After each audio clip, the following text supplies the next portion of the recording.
अस्सलाम वालेकुम, कैसे हैं आप लोग। उम्मीद है हमारे सारे देखने वाले खैरियत से होंगे। आप लोग देख रहे हैं जी उठा पाकिस्तान और मैं हूँ युसरा एजाज खान एक नए शो के साथ आपके सामने हाजिर। भाई आजकल अगर आप लोग देखें ना तो ज़रा ये वायरल और ये फ्लू बहुत ज़्यादा चल रहा है। गले में अगर किसी को मसला हो जाए ना किसी किस्म का तो वो लंबे लंबे अरसे चल रहा है। और मैं भी आज सुबह उठी ना तो मुझे हल्का सा माइग्रेन फील हो रहा था और फिर हल्का सा लग रहा था कि मेरे गले में कोई मसला आ रहा है। तो आप लोग भी अपना ख्याल रखें। और मैंने भी सोचा कि बस जाते ही एक दवा या कुछ ऐसा कर लूँगी, कोई टी पी लूँगी ताकि मेरा गला बेहतर हो जाए, क्योंकि ये मसला जब चलना शुरू होता है ना तो ये लंबे अरसे तक चल जाता है।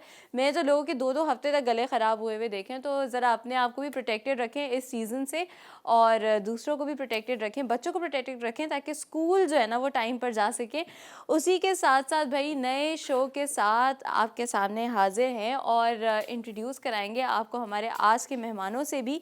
और आज बड़ा ही ना अमेजिंग किस्म का शो होगा, इसलिए क्योंकि अगर आप लोग जानना चाहते होंगे अपनी किस्मत का हाल तो आज हमारे साथ उनसा हैं जो कि आपकी रीडिंग भी करेंगे, आपको समझाएंगी भी कि किस क्या हो सकता है आपके फ्यूचर में, क्या क्या चीज़ें हैं जो आप एक्सपेक्ट कर सकते हैं अपने फ्यूचर को। ज़ाहिर है कोई भी फ्यूचर को ऐसे देख नहीं सकता, लेकिन थोड़ा बहुत एनालाइज कराने में आपको मदद करेंगी।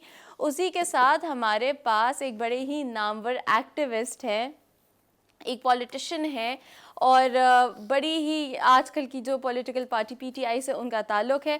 कौन है वो क्या करते हैं, क्या उनकी अचीवमेंट्स हैं, ये सब आप जानेंगे इस पैकेज में। आलमगीर खान अपने काम से पहचान बनाने वाली समाजी और सियासी शख्सियत हैं। वो समाज को सुधारने और बुराइयों से पाक करने का ख्वाब ही नहीं देखते, बल्कि कुछ कर दिखाने का अज़्म और हौसला भी रखते हैं। इसलिए वो हमें अमली तौर पर किसी न किसी बामकसद सरगर्मी में हिस्सा लेते नजर आते हैं। आलमगीर खान की जनवरी 2016 में गंदगी के खिलाफ अपनी नौयत की मुनफरिद मज़ाहमती मुहिम आज भी लोगों को याद है, जिसमें उन्होंने वज़ीर आला सिंध को आईना दिखाया था। आलमगीर खान की ये एहतजाजी सफाई मुहिम सोशल मीडिया पर बेपनाह मकबूल हुई थी। 25 फरवरी 2016 को आलमगीर खान ने वज़ीर आला हाउस के बाहर एक और अमली मुजाहिरा कर दिखाया। इस जुर्म की पादाश में पुलिस ने उन्हें गिरफ्तार कर लिया और अगले रोज़ जमानत पर रिहा हो गए। आलमगीर खान पाकिस्तान तहरीक इंसाफ के टिकट पर इंतखाबात लड़ने के लिए नामजद हुए। वो 14 अक्टूबर 2018 के ज़िमनी इंतखाबात में एन 243 कराची ईस्ट से जीते और आज पाकिस्तान की कौमी असम्बली के रुकन हैं। आज हमारे मॉर्निंग शो जी उठा पाकिस्तान के मेहमान हैं। आइए मिलते हैं समाजी और सियासी शख्सियत आलमगीर खान से। बिल्कुल, वेलकम आलमगीर खान साहब, बहुत कैसे हैं शुक्रिया। आप। अस्सलाम वालेकुम, गुड मॉर्निंग। अल्हम्दुलिल्लाह बिल्कुल ठीक। अच्छा, ये 2016 में मैं जो आपका पैकेज इशू, तो ऐसा क्या हुआ था या ऐसा कौन सा इंसिडेंट हुआ था कि आपने एक्टिविज्म में आना सोचा? क्योंकि मुझे लगता है ये चीज़ें वैसे बचपन से ही आपके अंदर ना ज़रा इनकलकेट हो रही थी, लेकिन 2016 क्यों टर्निंग पॉइंट बना है? देखिए मैं खैर 2016 तो एक तो वो जो बल्दियात का इलेक्शन था उसमें काफ़ी मायूसी हुई जो इस शहर में रिज़ल्ट्स मिले हमें। जी तो उसके बिल्कुल। बाद मैं फिक्सेड की तरफ आया। वैसे 2009 से मैं तहरीक इंसाफ का हिस्सा था। जी मैं उनकी स्टूडेंट ऑर्गेनाइजेशन देख रहा था और इंसिडेंट भी इस शहर में जो 2007 से ऑनवर्ड्स 13 तक जो हालात थे, जी जो लॉ एंड ऑर्डर सिचुएशन थी, टारगेट किलिंग, बत्ताखोरी वगैरह, तो मैं ख़ुद भी टारगेट किलिंग अटेम्प्ट का जो है शिकार हुआ, मुझ पे ओह अटेम्प्ट हुआ। माय तो गॉड। उसके बाद कुछ सीरीज़ ऑफ इवेंट्स हुए जिसकी वजह से मैं पीटीआई में गया और जिसकी वजह से फिर ये फिक्सिट का जो है हमने ये आइडिया था जो कि रशिया में हमने ये चीज़ देखी थी। रशिया में एक सिमिलर प्रोटेस्ट जो है वो उन्होंने किया। एक प्राइवेट वेबसाइट थी, अपनी बिजनेस प्रमोशन के लिए उन्होंने इसी आइडिया पर काम किया। तो वही आइडिया हमने वहाँ से पिक किया, यहाँ एग्जीक्यूट किया। बिल्कुल। तो क्या जब आप फिक्सेट स्टार्ट कर रहे थे, क्या आपको लग रहा था कि एकदम से इतना ज़्यादा इसको सक्सेस मिलेगा और यूथ की इतनी ज़्यादा सपोर्ट मिलेगी? क्योंकि मुझे भी याद है कि जब द फर्स्ट या सेकंड आपकी कोई कैंपेन थी तो मैंने सोशल मीडिया पे देखी थी, और उस वक्त मैंने तो खैर सिर्फ शेयर किया था, बट आई सॉ कि यूनिवर्सिटी से, कॉलेज से लोग निकल कर आ रहे थे और आपकी या तो मदद कर रहे थे या खुद अपनी अपनी छोटी छोटी कैंपेन्स जो है ना वो चला रहे थे, पिक्चर सोशल मीडिया पे अपलोड कर रहे थे। तो कैसा आपको ऐसा लग रहा था कि इस तरह होगा? देखिए जो हमें ये तो आइडिया था कि ये आइडिया जो डेमोन्स्ट्रेशन हम कर रहे हैं ये क्लिक होगी, लेकिन इस लेवल की पजीराई के इंटरनेशनल मीडिया ने जो है उसको हाईलाइट किया, इतना हमें भी उस टाइम बिल्कुल इसका आइडिया नहीं था। लेकिन ये ज़रूर है कि हमारी चूँकि पॉलिटिकल ट्रेनिंग है, मैं जानता हूँ कि कैसे लोगों को मोबिलाइज करना है, तो इसीलिए ये यूथ को इंगेज रखना, और अभी तक जो है वो नौजवान हमारे साथ हैं। ये ऑर्गेनाइजेशन कराची से बिल्कुल। बाहर मुख्तलिफ अजला, डिस्ट्रिक्ट्स, प्रोविंसेस में अब ऑर्गेनाइज हो रही है। बिल्कुल, एब्सोल्युटली। फिक्सिट के बारे में भी और बात करेंगे, और फिर आलमगीर साहब की अपनी पर्सनल ज़िंदगी के बारे में भी बात करेंगे, इनकी पढ़ाई के बारे में भी बात करेंगे, लेकिन उससे पहले हमें चलना है अपनी किचन की तरफ। ओवर टू यू शाकरा, अस्सलाम वालेकुम, कैसी हैं? Good morning. Good morning Yusra, and very happy good morning all of you, और हमारे ऑनरेबल गेस्ट को भी। जैसे आपको पता चल चुका है कि हमारे साथ आज आलमगीर साहब हैं और बहुत बड़ी शख्सियत हैं, बहुत काम कर रहे हैं। तो मेरा सर आपसे एक ये सवाल था कि आपके अंदर तो इतनी माशाल्लाह से पोटेंशियल है कि आप बहुत ज़्यादा अपने आप को जो सोच रहे हैं वो कर रहे हैं। जैसे आपने 2016 में अपना काम शुरू किया है उसके साथ कि हाँ कि ये करना है, मैंने कचरे को साफ़ करना है कराची के हालात देखते हुए और जो भी था। लेकिन उसमें आपका जिस तरह से है, क्या और लोग जो आपके साथ इंगेज होते हैं वो भी उसी स्पिरिट से आते हैं या आपको करना पड़ता है उनको मोटिवेट करना? देखिए 100% उनके एक चीज़ सबसे अहम है, अगर तो मैं लीड कर रहा हूँ तो मुझ पे जिम्मेदारी ज़्यादा है, नंबर एक। नंबर दो, ये वॉलंटियर ऑर्गेनाइजेशन है जी। इसमें मैं, ये कोई पेड लोग नहीं है जो मेरे साथ, सब रज़ाकार होते हैं।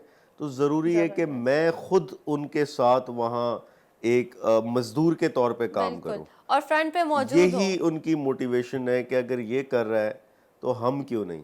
तो मुझे खुद उनके दरमियान रहना पड़ता है। दूसरी चीज़, इखलाक वाला रिश्ता उनसे बनाना पड़ता है। बिल्कुल। उन पे मैं ऑर्डर नहीं झाड़ सकता, उन पे मैं उनको कोई यूज़ नहीं कर सकता, कोई पेड मुलाजिम नहीं है। उनको इखलाक से भाईचारा, दोस्ती वाले रिश्ता कायम करना पड़ता है। तो ये सारी चीज़ें वो मोटिवेटेड रहते हैं, और इसीलिए जो हमारे ऑब्जेक्टिव्स हैं वो हम अचीव करते रहते हैं। बिल्कुल, एब्सोल्युटली एब्सोल्युटली। उसी के साथ चलते हैं अपनी किचन की तरफ, देखते हैं शाकरा क्या बना रही है। जी शाकरा, क्या बन रहा है आज? आज हमारे किचन में जो बन रहा है वो बड़ी मज़ेदार किस्म की दो चीज़ें हम बना रहे हैं। हम बना रहे हैं यहाँ पे स्ट्रॉबेरी पुडिंग, और उसी के साथ हम बना रहे हैं यहाँ पर कढ़ाई कीमा, क्योंकि ज़रा ये थोड़ी सी ठंड और मज़ेदार लग रहा होता है इस तरह के, जब ठंड होती है और इस तरह की चीज़ें ज़रा मसालेदार और इस तरह से खा ली जाती हैं और मज़े का लग रहा होता है।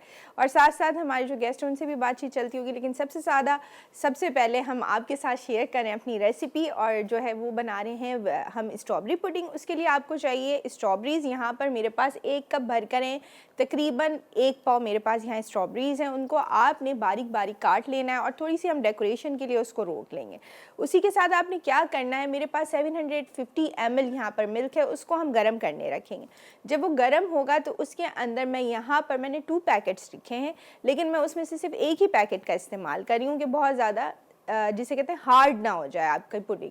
तो वो हम लेंगे और उसके अंदर डिज़ोल्व कर देंगे। इसके अंदर आपने क्या करना है कि जब आप पुडिंग के अंदर ऑलरेडी शुगर मौजूद है, मैं बहुत ज़्यादा शुगर को इस्तेमाल नहीं करूँगी इसमें, 2 टीस्पून या 2 टेबल स्पून के करीब आपने इसके अंदर शुगर ऐड करना है, उसके अलावा नहीं करनी है, ठीक है। उसको हम डिज़ोल्व करेंगे। जब वो गाढ़ा थोड़ा सा होने लगेगा तो उसमें मैंने 1 पैकेट क्रीम का ऐड कर देना, उसको हम उसके साथ मिक्स करेंगे और चूल्हा बंद कर देंगे। जो स्ट्रॉबेरीज आपने बारीक बारीक काट के रखी हुई होंगी उसके अंदर आप मिक्स कीजिएगा। उसके बाद अपने ग्लास में आपने पोर कर देना है, जो जैसे मैं यहाँ पर करूँगी। नीचे हमने बिस्किट की लेयर बिछानी है और टॉप पे हमने बिस्किट डालने और स्ट्रॉबेरीज हैं और व्हिप क्रीम का इस्तेमाल करें। उसी के साथ हम क्या बना रहे, कढ़ाई कीमा जो बना रहे हैं उसके लिए आपको चाहिए टमाटर 4 अदद, 1 अदद हमने यहाँ पे प्याज ली है और उसी के साथ हम ले रहे हैं अदरक लहसुन का पेस्ट 1 टेबल स्पून, वो हम लेंगे। और उसी में आपने ऑयल लिया है, ऑयल के अंदर हमने अदरक लहसुन का पेस्ट डालना है और प्याज डाल देनी है। जब वो दोनों चीज़ें सौते होने लगी, तेज़ी ख़त्म हो जाएगी प्याज की, तो मैं टमाटर ऐड कर दूँगी और उसी के साथ हमने अपने मसालों को ऐड कर देना है, कीमे को ऐड कर देना है। मसाले में हम क्या डाल रहे हैं, हम यहाँ पे यूज़ करें 1 टीस्पून सॉल्ट, 1 टीस्पून ज़ीरा पाउडर, हाफ़ टी स्पून कुटी हुई लाल मिर्चें, 1 टीस्पून लाल मिर्च पाउडर, हाफ़ टी स्पून मैं यहाँ पर लूँगी गरम मसाला पाउडर और 3-4 टीस्पून ले रहे हैं कुटी हुई काली मिर्चें। वो आपने लेना है और इसको जब हम भुनेंगे, भूनते जाएंगे, जब मसाला हमारा बिल्कुल कीमा तैयार होने लगेगा, लास्ट में हम 2 टीस्पून इसमें लेमन जूस ऐड करेंगे। हरा धनिया और हरी मिर्चों के साथ मज़ीद 5 मिनट भूनेंगे और डिश आउट करेंगे। Over to you Yusra. बिल्कुल एब्सोल्युटली, कढ़ाई कीमा बड़े ही मज़ेदार किस्म का लग रहा है और इससे ना बड़ा ढाबा फील्स आ रही है। तो मुझे उम्मीद है कि जिस तरह के ढाबे के खाने में बड़े पसंद आते हैं तो उसी तरीके से हम लोग इसको एंजॉय करेंगे। विद दैट, आपको आलमगीर साहब ऐसे खाना बनाने का या कुकिंग शुकिंग का कुछ शौक़ है?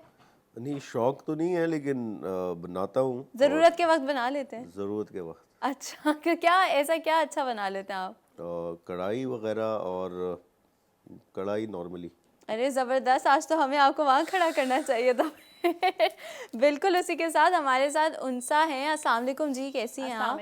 आपसे तो हम बात ही करना बिल्कुल भूल गए उनसा। अच्छा, आज मैं भी यही सोच रही हूँ कि सबका हाँ, इंट्रो हो गया और सबका मैं इंट्रो चुप हो करके गया, बैठी मेरा हूँ। होगा। और नहीं, जब नहीं। तक सलाम ना हो, जब तक बंदा बीच में कुछ बोल भी नहीं सकता नहीं ना। नहीं, एब्सोल्युटली ऐसा होता है। तो आज वैसे आपको क्या लगता है किस किस्म के हमारे पास सवालात आएंगे? क्योंकि पिछली बार आपको याद है जब आप शो पे आई थी तो सबने काफी एक ही calls चीज़ आई पूछी थी। थी, मेरी शादी कब होगी, मेरी शादी कब होगी? बस यही होता है कि जो मेल होते हैं उनको ज़रा जॉब और करियर रिलेटेड ज़्यादा इश्यूज होते हैं और फीमेल्स को ज़्यादा बड़ी शादी का मसला होता है। बिल्कुल, और आज हम आलमगीर साहब के बारे में भी जानना चाहेंगे थोड़ा बहुत। आप वैसे कभी टैरो कार्ड रीडिंग करवाते हैं या कुछ इस तरह से, या हॉरोस्कोप्स पढ़ने का शौक था कभी? नहीं, ऐसा नहीं। Never at all? कभी। अच्छा, वरना इंसानी फितरत है ना कि थोड़ी बहुत क्यूरियोसिटी हो रही होती है कि भाई मेरे लिए ज़िंदगी में आगे क्या रखा है, आगे क्या रखा है। सही। अच्छा, जब हम बात कर रहे थे, जैसे आप बता रहे थे कि आप एक टारगेट किलिंग के अटेम्प्ट का शिकार हुए थे, विच अल्हम्दुलिल्लाह it was not a success obviously. तो उसके बाद ज़िंदगी के बारे में क्या आपका कोई पर्सपेक्टिव चेंज हुआ था? क्योंकि नॉर्मली अगर इस तरह का कोई बड़ा इवेंट किसी के साथ हो तो वो लाइफ को ज़्यादा वैल्यू करना शुरू हो जाते हैं। और देखिए, उसमें ये था, मैं कोई 17 साल का था, कम उम्र थी मेरी। उसमें जो एक लहर चल रही थी शहर में, तो उसमें मैं भी उसका शिकार हुआ। जो उसके बाद जो पोस्ट इवेंट्स हुए, जो पुलिस का रवैया था, जो पुलिस स्टेशन में मैं विक्टिम हूँ, मेरी एक जायज़ एफआईआर वो नहीं बना रहे, और फिर मैं कोई एक हफ्ता या 1.5 हफ्ता इधर उधर के चक्कर, इधर उधर के चक्कर, और फिर आखिर में पैसे दे के जो है अपनी जायज़ एफआईआर में कटवाता हूँ, और वो भी कोर्ट से समन करवाते हैं। तो ये बड़ा तकलीफदेह अमल था कि एक तो विक्टिम मैं, मेरे लिए कानूनी इदारे मुझे बैक नहीं कर रहे बल्कि क्रिमिनल्स को बैक कर रहे। तो खैर, उसके बाद एक थॉट प्रोसेस शुरू हुआ कि इन लोगों से जवाब लेना है, इन इदारों से जो है, इस सिस्टम से जवाब लेना है। तो उसके बाद ये चलता रहा सिलसिला। तो फिर 2016 में फिक्सिट शुरू हुई और आज हम पुलिस से बड़ा अच्छा जवाब ले रहे हैं। बिल्कुल, एब्सोल्युटली। इस जर्नी के बारे में और भी बात करेंगे, लेकिन उससे पहले हमें लेना एक छोटा सा ब्रेक के बाद हमें यहीं ज्वाइन करिएगा। देखते रहें जी उठा पाकिस्तान।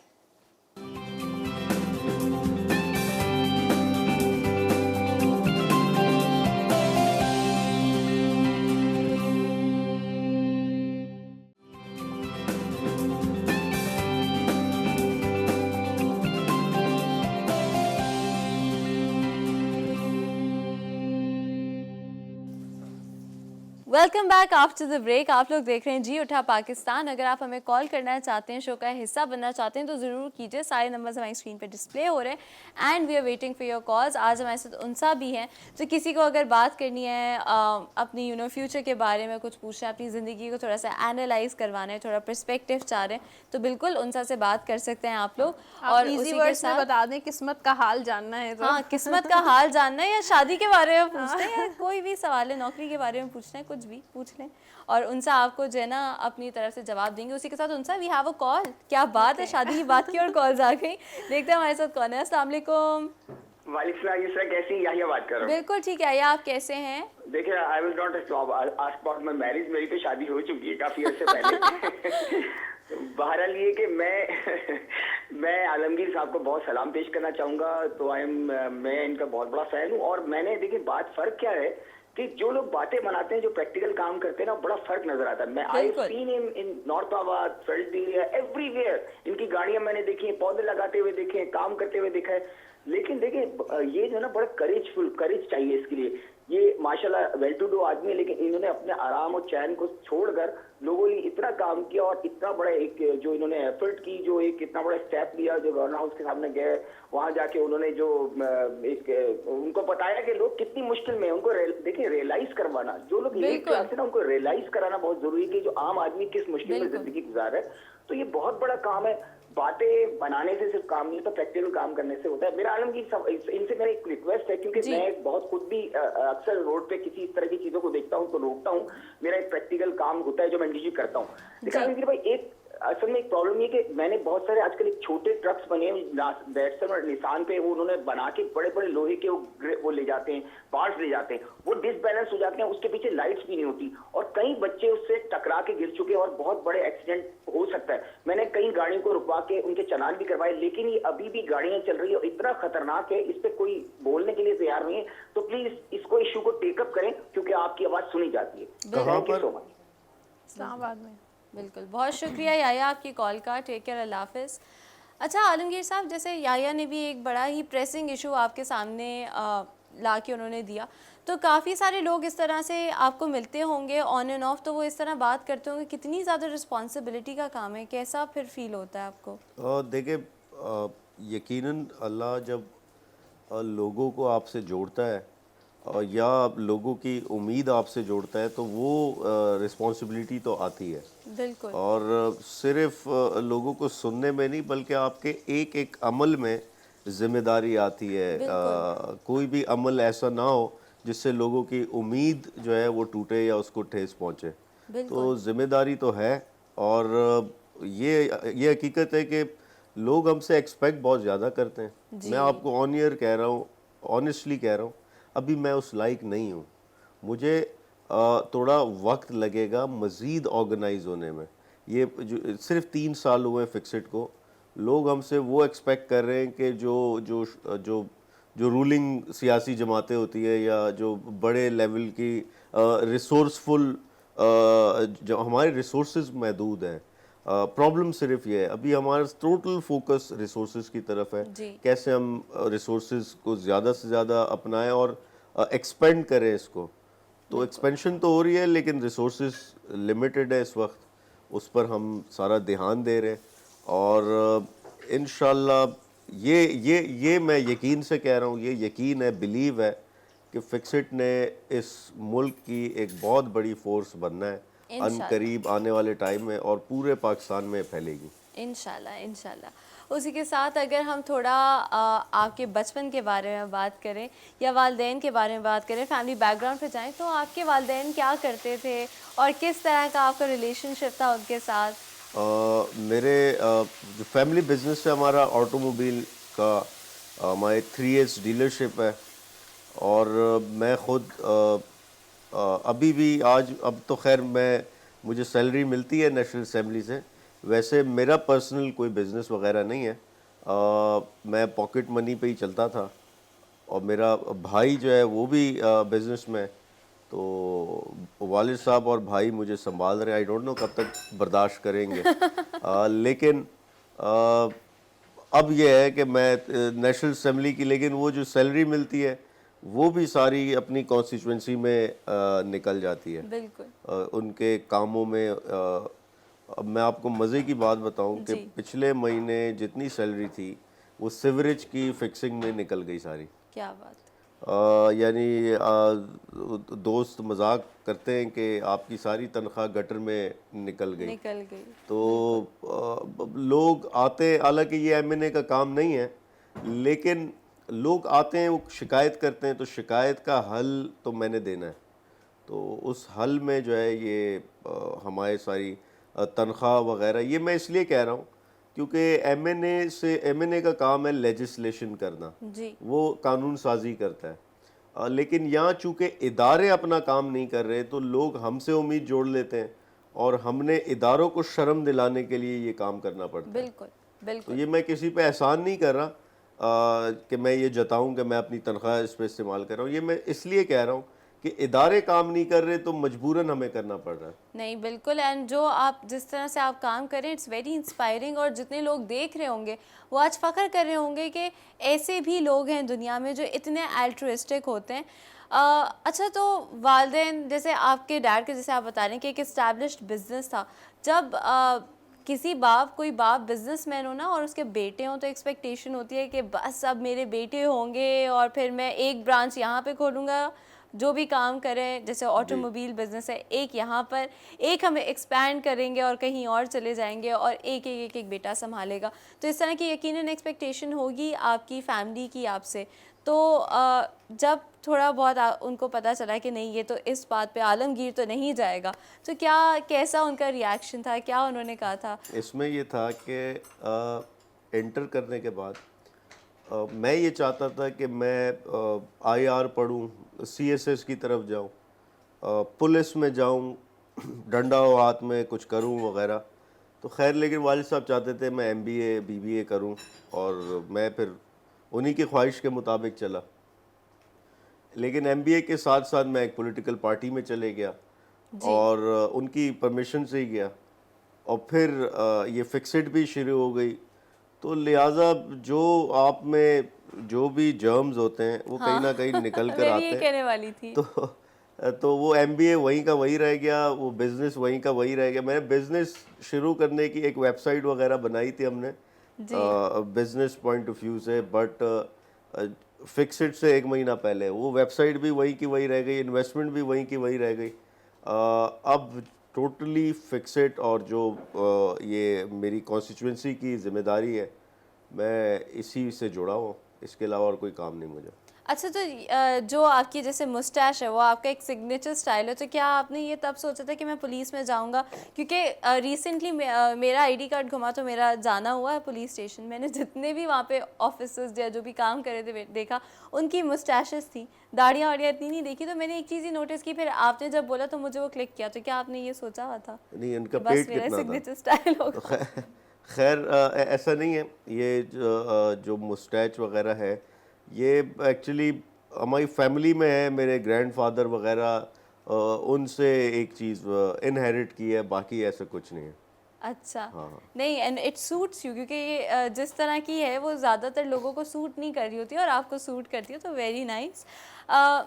पुलिस में तो नहीं हुआ, लेकिन उसके बाद जब आप इस तरीके से लोगों के मसाइल को रिप्रेजेंट कर रहे हैं, सॉल्व कर रहे हैं, और ये जो फिक्सेड का लंबा प्रोसेस चला है, उसके बाद आपके पेरेंट्स का क्या रिएक्शन होता है? क्या मतलब क्या वो इस तरह, क्योंकि देसी पेरेंट्स होते हैं ना, आपको ही पता होगा, अपने बच्चे उनके सामने सबसे बुरे होते हैं, सबसे बुरे।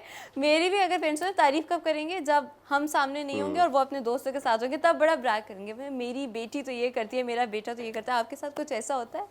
नहीं, ऐसा नहीं है। वो सपोर्ट करते हैं, पहले दिन से उन्होंने सपोर्ट किया।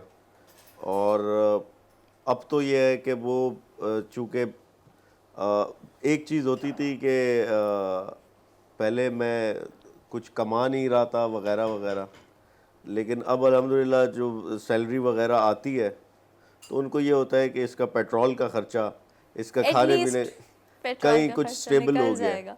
तो ये एक चीज़ है। बाकी उन्होंने हमेशा सपोर्ट किया, और पूरी फैमिली, हमारी जॉइंट फैमिली है, मेरे माशाल्लाह। अंकल वगैरह सब साथ ही रहते हैं।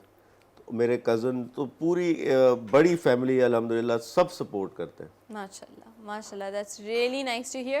पहले मैं आपसे पूछने वाली थी कि आपके बहन भाई कितने हैं, जी। लेकिन ज़ाहिर है जब जॉइंट फैमिली में रह रहे हो तो चाचू के बेटे जी। और जितने भी लोग आपके साथ रह रहे हो वो आपके बहन भाई ही होते हैं। तो कितने लोग माशाल्लाह से आप लोग के घर में रहते हैं?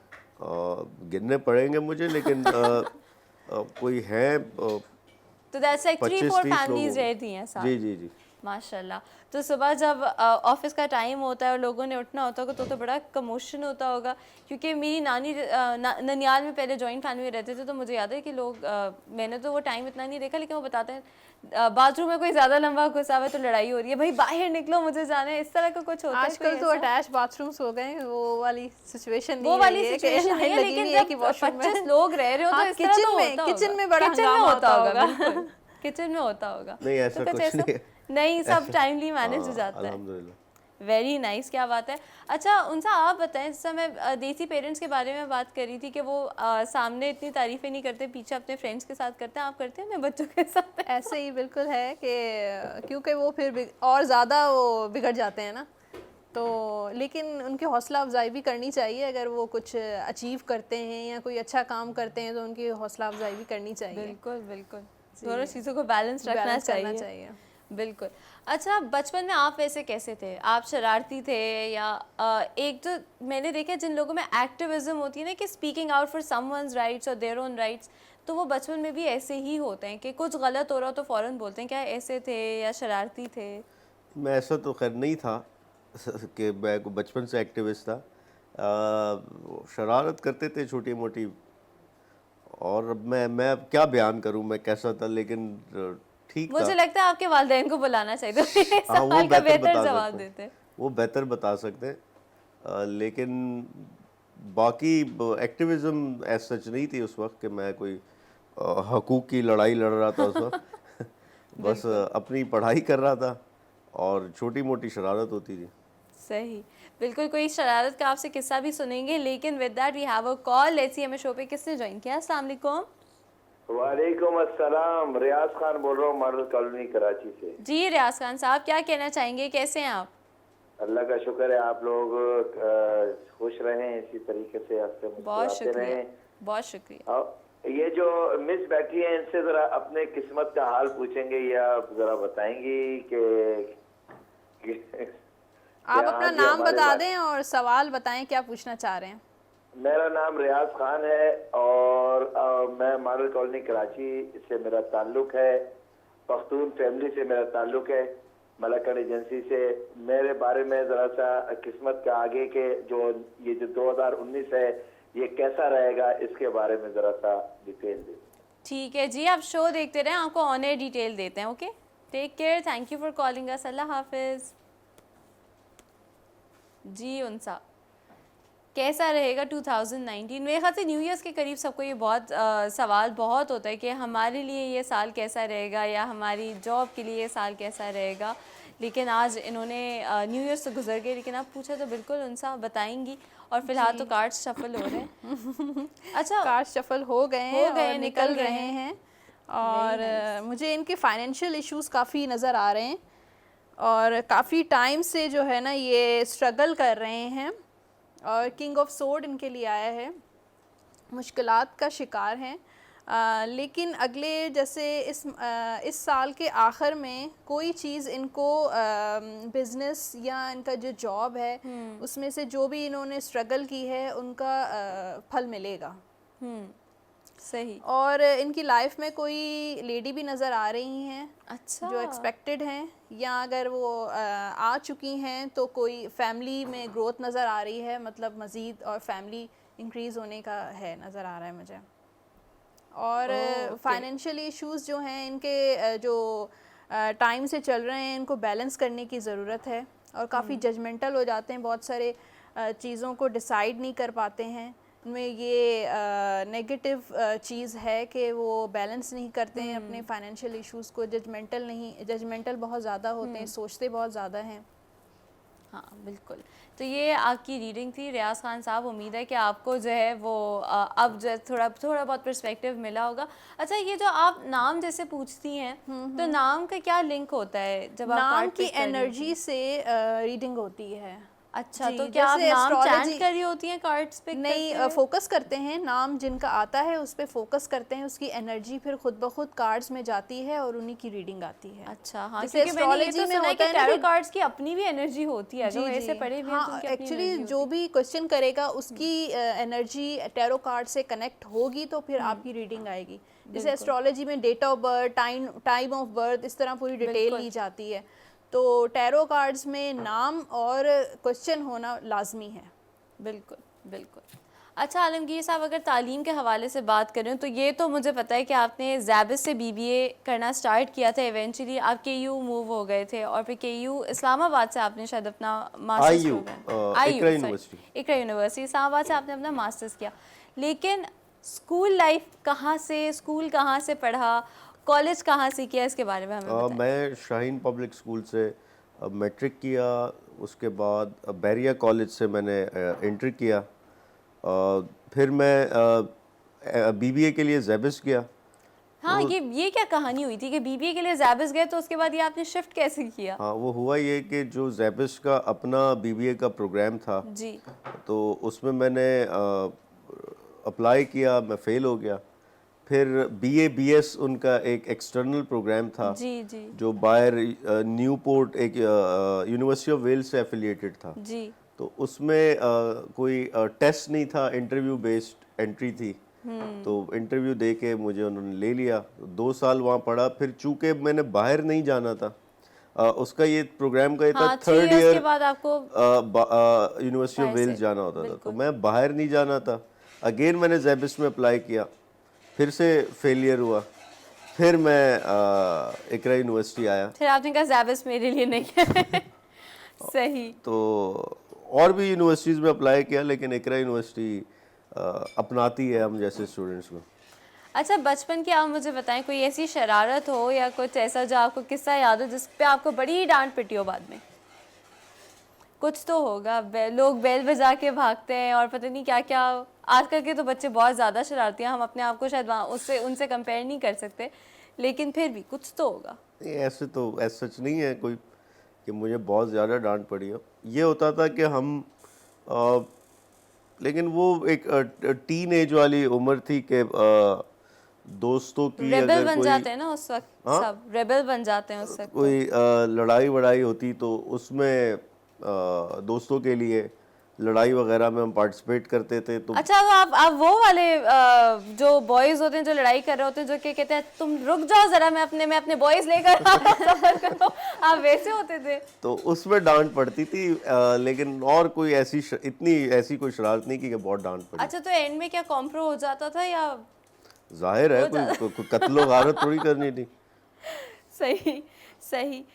और मतलब ये बस थोड़ी सी है कि ऐसा कभी नहीं हुआ कि आपने, आई डोंट नो, बच्चे काफ़ी ज़्यादा शरारतें करते हैं, बेले बजा के भागते हैं, क्या क्या कर रहे होते हैं, या अम्मियाँ काफ़ी परेशान होती हैं कि भाई ये तो खाता नहीं है, ये नहीं करता है, ये इसको तंग कर देता है, ऐसा कभी भी नहीं हुआ? नहीं, बैल बजाना तो बहुत छोटी शरारत है।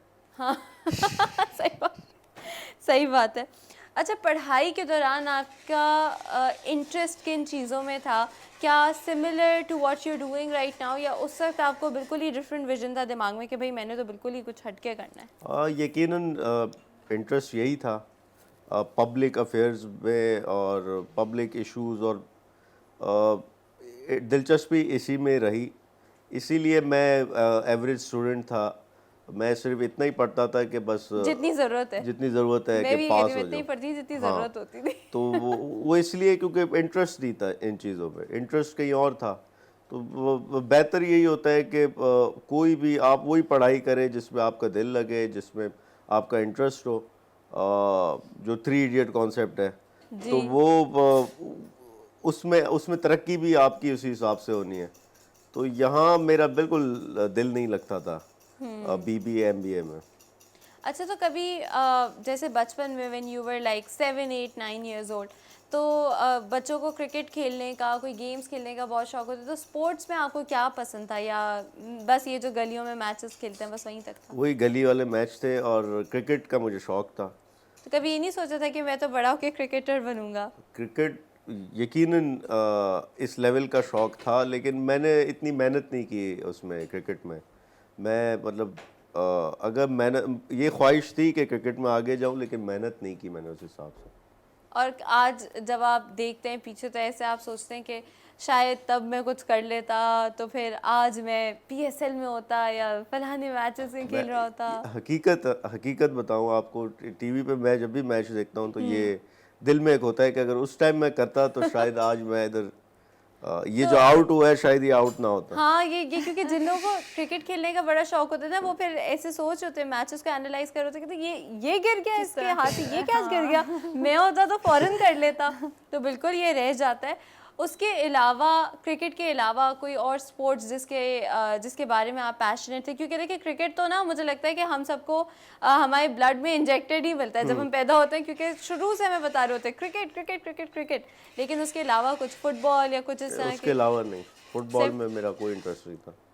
अच्छा, तो घर में आप सबसे ज़्यादा क्लोज किससे थे? क्योंकि जॉइंट फैमिली में रहते हैं तो हमेशा फैमिली के अंदर ना, जॉइंट फैमिली सिस्टम में एक आपका बेस्ट फ्रेंड ऐसा होता है जिससे दिल की सारी बातें आप कहते हैं। कज़न है मेरे, उनके साथ, भाई के साथ भी, और अगर आप बड़ों में कहें तो मेरे वालिद साहब के साथ मैं अटैच हूँ। तो कज़न्स के साथ ये है कि वो आप शेयर कर सकते हैं चीज़ें। हाँ, बिल्कुल बिल्कुल, एब्सोल्युटली। हमारी यहाँ पे बातें चलती रहेंगी, लेकिन अभी हमें लेनी है एक छोटी सी ब्रेक। और हमारी इसी तरीके की सारी जो बातें हैं कि फैमिली सिस्टम कैसे चलता है, ये सारी चीज़ें, मुझे तो बड़ा मज़ा आ रहा है। उनसा आपको अच्छा लग रहा है ये सारी बातें सुनकर? रिलेट कर सकती हैं कुछ चीज़ों से? बस ये आलमगीर साहब की मैं भी बड़ी फ़ैन रही हूँ, उनकी जो सोशल अच्छा। एक्टिविटीज़ रही हैं, बड़ी सोशल मीडिया में भी बहुत इन रहते हैं। Thank you. कुछ भी थोड़ा सा कुछ करते हैं तो काफ़ी ज़्यादा जो है ना वो, हाँ, वाकई लोग शेयर करना शुरू हो जाते हैं ना। बिल्कुल, बड़ी खुशी हो रही है इनके साथ बैठकर और इनकी बातें और पूरी सुन के। नहीं, एब्सोल्युटली। उसी के साथ जी हम लेते हैं एक छोटा सा ब्रेक के बाद यहीं से आपको ज्वाइन करेंगे। देखते रहें जी उठा पाकिस्तान।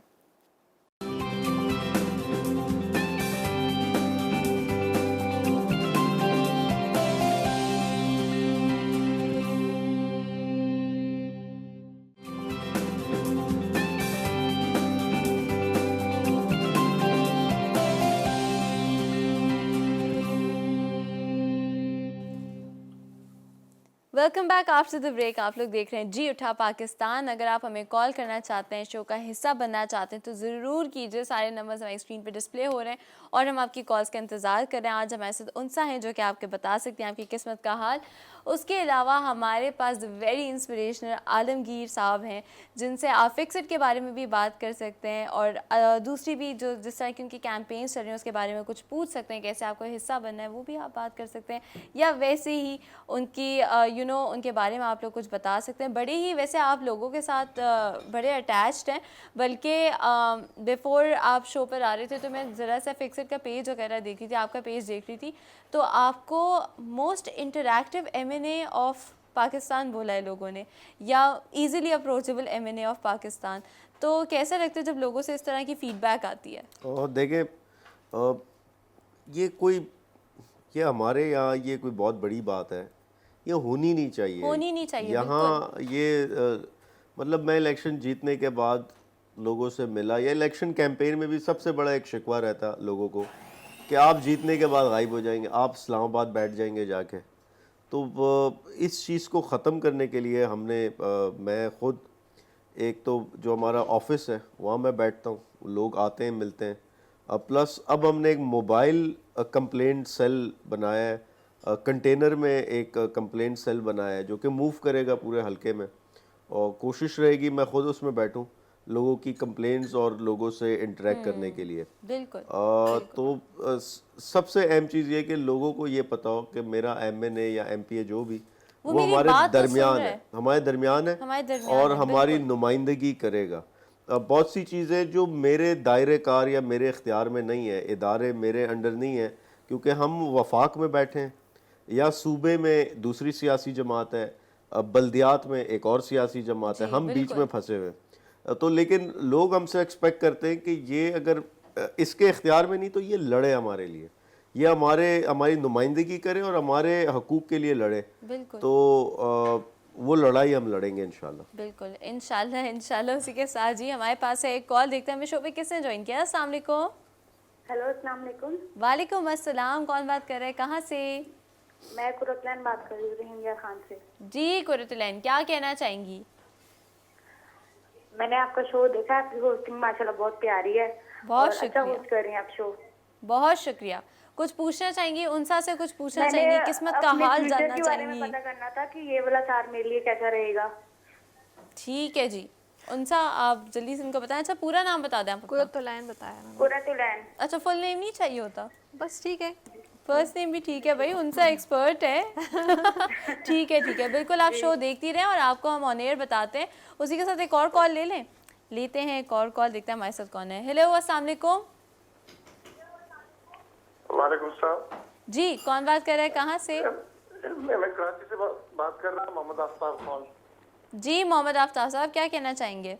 मैं 2019 के बारे में पूछना चाहता हूँ कि मेरा सम कैसा जाएगा। ठीक है जी भाई, आज तो सबको पूछें 2019 कैसा जाएगा। मोहम्मद आफ्ताब, मेरी सेहत खराब है, इसके कुछ सॉरी सेहत के लिए पूछना चाह सेहत रहे के लिए पूछना चाहेंगे। ठीक है भाई, बिल्कुल आपको बताते हैं, देखते रहे हमारा शो। मोहम्मद आफ्ताब के लिए भी कार्ड निकाल लिया आपने? नहीं नहीं, पहले मैंने कुरतुलैन के लिए ठीक है, निकाला। पहले आप कुरतलैन का बता दें कैसा चलेगा इनका जी, 2019। कुरतलैन आपके लिए जो कार्ड्स आए हैं उसमें आप मेंटली बहुत डिस्टर्ब लग रही हैं और रिलेशनशिप इश्यूज़ हैं, या तो आपकी शादी नहीं हुई है तो इस वजह से आप परेशान हैं, या अगर शादी हो गई है तो उसके बाद के मामलात में काफ़ी ओवर बर्डन है। 10 ऑफ वॉन्ड्स जो कार्ड आता है वो स्ट्रेस का कार्ड और ओवर बर्डन का, बहुत ज़्यादा सोचने का कार्ड आता है।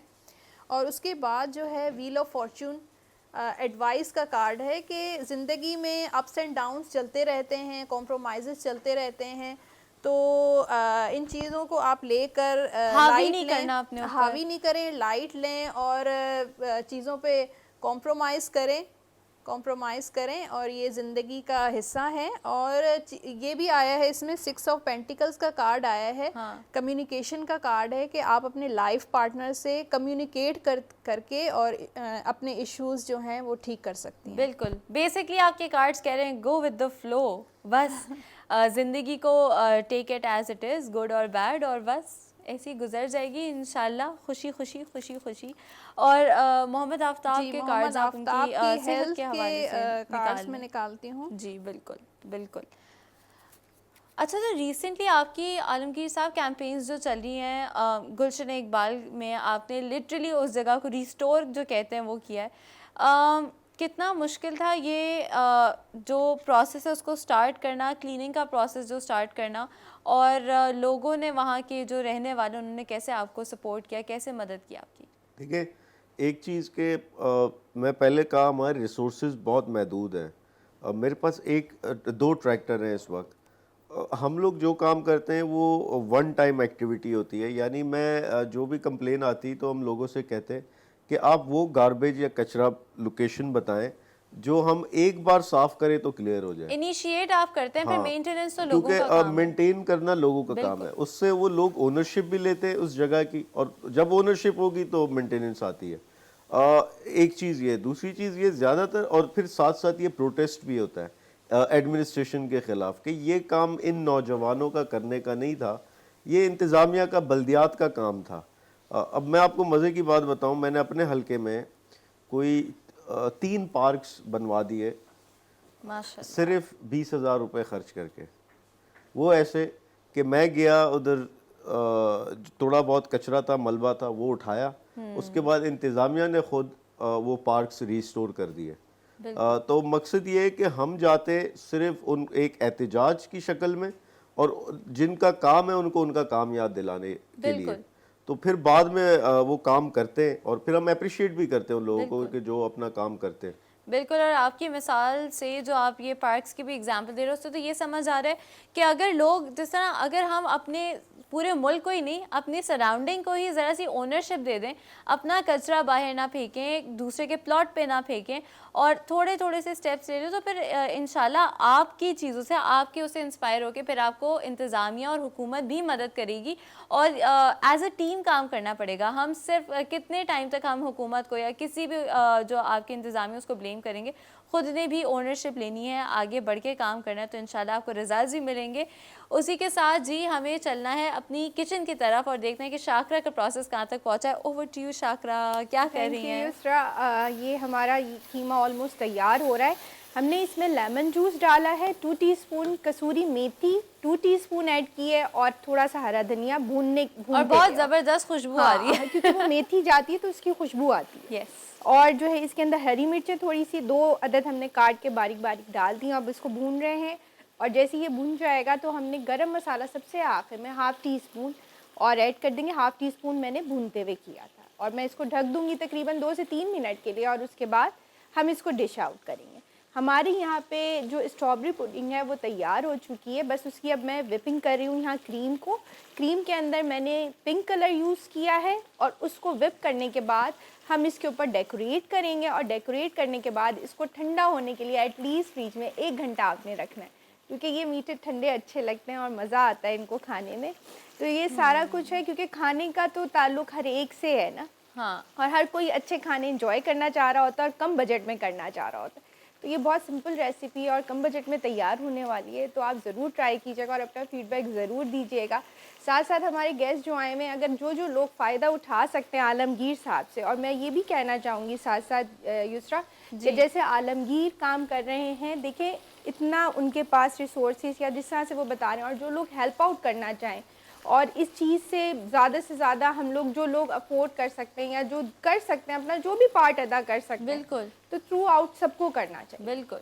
तो मेरे ख्याल से कराची बहुत ज़बरदस्त हो जाए, बहुत ज़बरदस्त हो जाए। बिल्कुल, ज़रा सी ओनरशिप का और ज़रा सा एहसास करने का बस ये है कि थोड़ा सा कर लें तो चीज़ें बेहतर हो जाएंगी।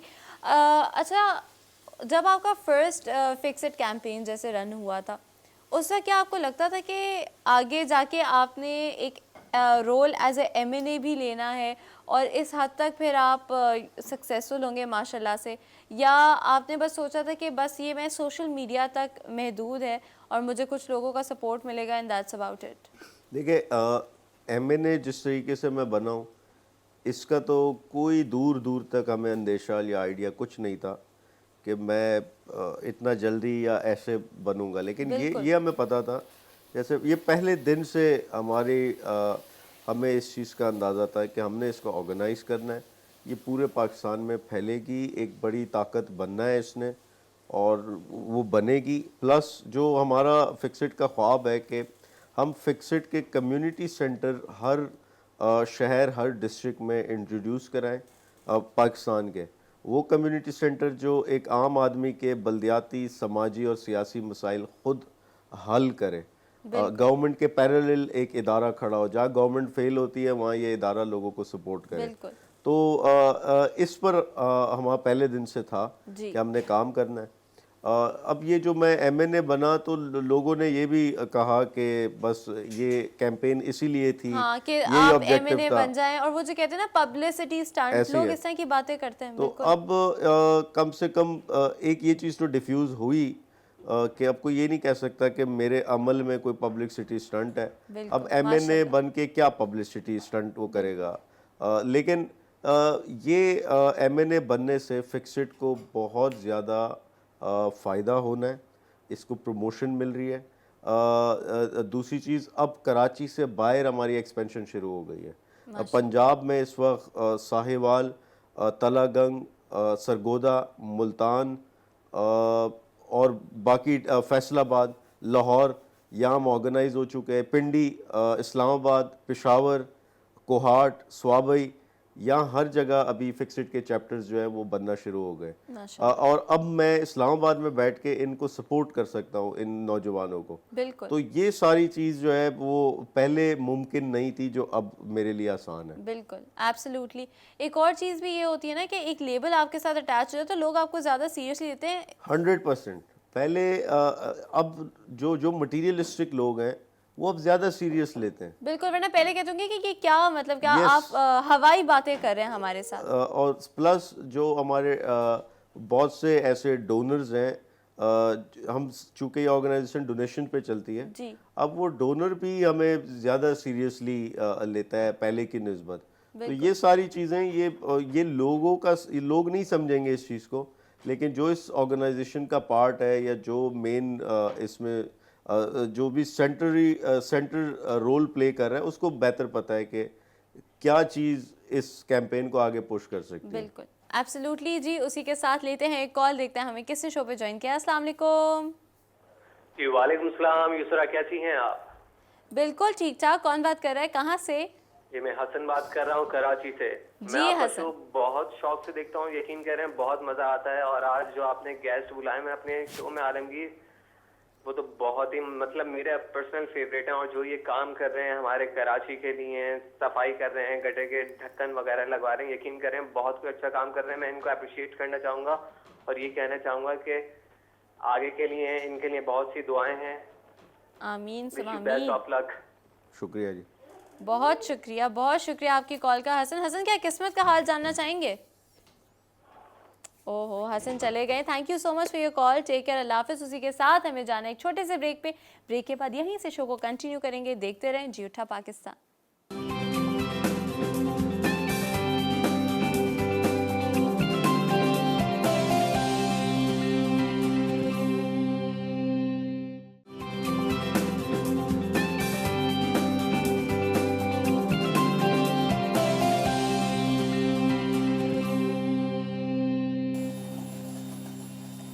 Welcome back. आप लोग देख रहे हैं जी उठा पाकिस्तान और आप हमें कॉल कर रहे हैं अपनी किस्मत का हाल जाने। सिर्फ यही नहीं जान सकते कि आपके लिए 2019 कैसा रहेगा, लेकिन आप शादी के बारे में भी पूछ सकते हैं। मैं तो वैसे ही कह रही थी कि पिछले शो में बड़ा शादी हुआ था, लेकिन अपनी ज़िंदगी के हवाले से अगर कोई आपको सवाल पूछना है, टैरो कार्ड रीडिंग करानी, तो उनसा है हमारे साथ।